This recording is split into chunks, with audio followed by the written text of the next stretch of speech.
Seven things I wish I learned earlier. Had I known these things at age 20, I'd be so much further along. But it is what it is. You live and you learn and you do better. Hey guys, Brother JB here. Welcome back to the channel. I'm 28 now, and I would say I really started this path of intentional living. I'll call it more at age like 25, 26. There's so much I should have done earlier if I only knew. And that's what this video is for, as if I'm talking to my 20-year-old self and prepping him for the next 10 years. Anyways, let's get into this list. The first thing, of course, that I wish I learned was how to do the Origins Easter egg. Just kidding, that's not the real first thing. The first thing that I wish I would have learned as a young man is to work more. When you're a young man in your 20s, it's not going to be easy. You're going to have to put up with a lot of crap. You'll have to experience failure and rejection. Don't shy away from failure and rejection, though. Try a good amount of different jobs. Putting in hard work at a 9 to 5 job, it'll be good for you, especially for learning what you want out of life. Maybe you'll like a normal job and you could see yourself doing that for a long time, maybe climbing the corporate ladder and having a more traditional career. If you can put up with that for your whole life, be my guest. But perhaps you're like me and you want more out of life. You just see the 9 to 5 for what it is, as a temporary gig to pay the bills, maybe have some margin to invest in retirement accounts, while you slowly over time build up side hustles or business to become financially independent, to be able to work for yourself and not have to deal with corporate jobs. You see it as a means to an end and not the end game in itself. You know, when you're 20 to 24, you'll have so much energy. And I think that working a full-time job and then also having side hustles like something like DoorDash or Uber, maybe even making a YouTube channel, essentially meaning you'd be working 60 plus hours a week. Like, why not?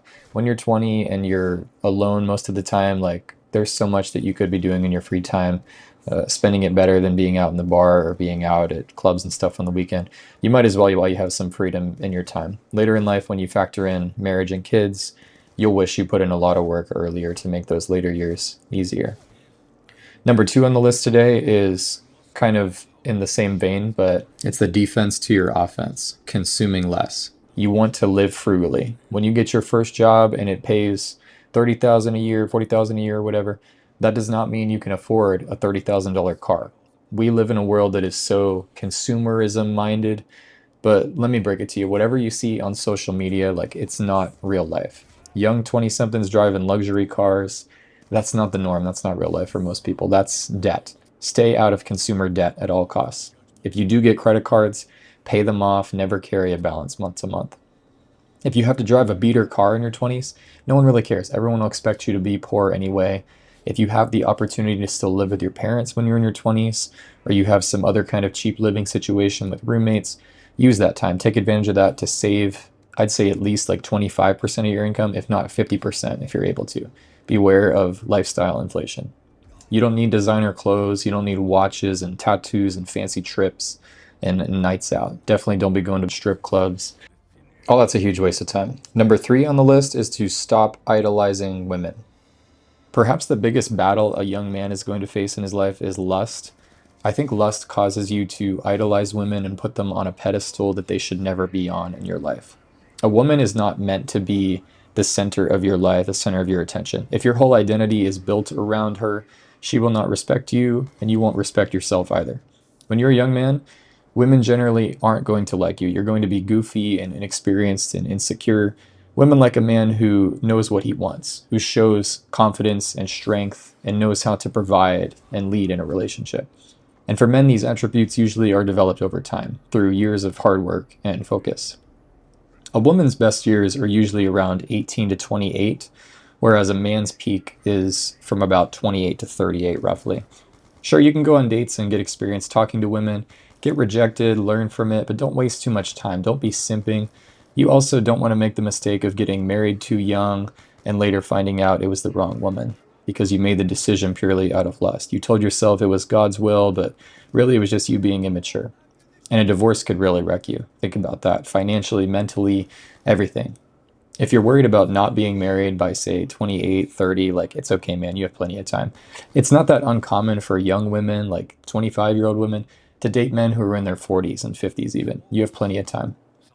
If you're a man on mission with a goal and passion in life, like, the women will just show up as a result of that. But if you make them the main focus of your life, you'll have neither a good life nor a good marriage. Marriage isn't going to fix your life. Number 4 on the list is to start investing. I've mentioned in my previous video about investing, the power of compound interest, but in case that wasn't convincing enough or you missed it, I have another way to look at it here, the power of investing early on in your life. This is from one of my favorite personal finance channels, the Money Guy Show. Great channel. They go into great depth on this stuff. This graphic here is called the wealth multiplier. The multiplier number at each age suggests what $1 invested has potential to become what it multiplies into at retirement age, 65.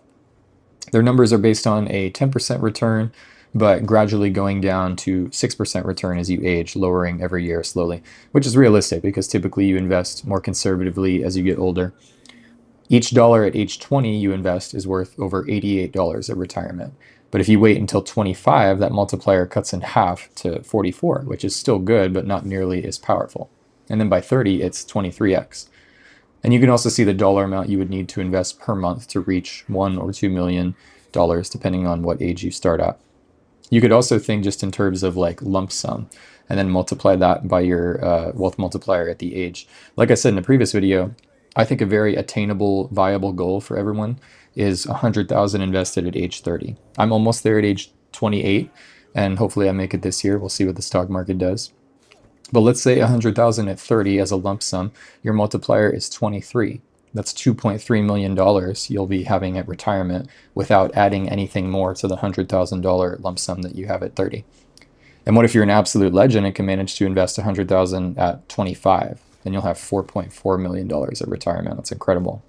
If you can just exercise some delayed gratification when everyone else around you is financing BMWs and Porsches, you have patience to invest and watch your money grow, you won't regret it.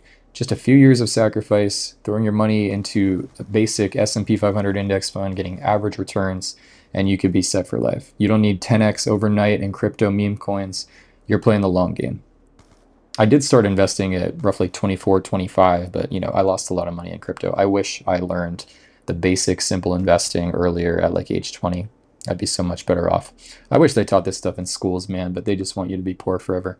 They train you to think like a worker and not like an investor.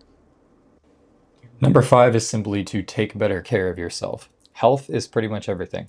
All the money in the world, it means nothing to a man who's on his deathbed. And so time is arguably way more valuable than money. And your health has a pretty big correlation to your time remaining on Earth. This doesn't mean every day is self-care day and you indulge, but make sure you watch out for your physical and mental health. Learn a few basic things about diet and nutrition.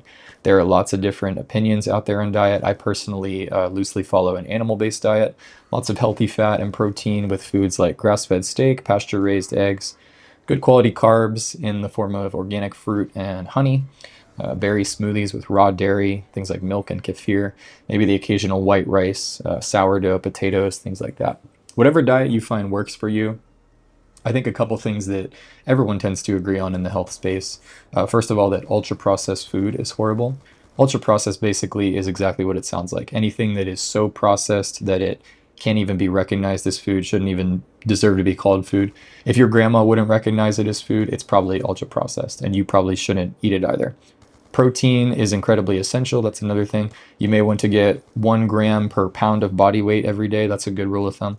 Avoid seed oils like canola, soybeans, sunflower, cottonseed oil. Instead, use animal fats like ghee, tallow, maybe olive oil and avocado oil as toppings. Other things like high fructose corn syrup, added sugar, artificial colors, things like that you want to be avoiding at all costs. Sleep is also another huge thing for health. 8 hours a night, don't be staying up too late. Try to go to bed and wake up at the same times every day. These are very basic things. Get off your phone and screen before you go to bed, or use something like blue light glasses so that you get better quality sleep. And of course, basic hygiene, skincare, take care of yourself. Number 6 on the list is to network with like-minded people. While a lot of young men around you are just looking to party on the weekends, get drunk, get laid, waste time on stuff that doesn't matter, you're connecting with people with similar goals, who encourage you to grow, who get you motivated to go to the gym, start the YouTube channel, the side hustles, encourage you to eat healthier, whatever it is. Maybe it's at church or in an online community. You find older men who can mentor or disciple you in a way. They teach you what they did to start their business, or what their career looked like, or how they, run things with their family and things like that. They say don't take advice from someone whose life you don't want, because then you'd end up just getting what they got. I know a lot of times we see like our coworkers, our managers, and our bosses, and we think to ourselves like, do I really want that life? Do I want that stress? I don't envy their place at all. And if that's the case, like it may be difficult for you to find people who you can really look up to, but I'm sure they're out there, and it's going to be better in person than through podcasts or social media. But you get the idea. And the last thing on the list, number 7, is simply never stop learning. Most people think they know everything after high school or college, and they just don't learn anymore. I feel like most of the time you'll just have to unlearn a lot of the nonsense that you are taught at high school and college anyway. I don't really recommend college, but if there is a certain degree that will have a high ROI for you, go ahead. Just be careful choosing. Secondly, read books.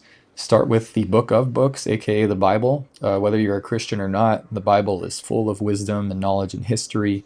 And you also need to remember to look beyond yourself for purpose and meaning, which in my opinion comes from God, who made us, mankind, in his image. Other books I highly recommend, Rich Dad, Poor Dad by Robert Kiyosaki, The Subtle Art by Mark Manson, Atomic Habits by James Clear.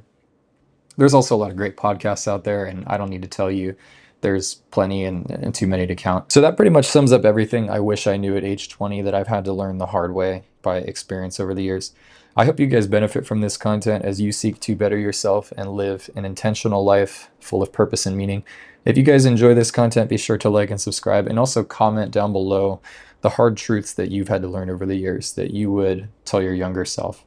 Peace out. See you next time.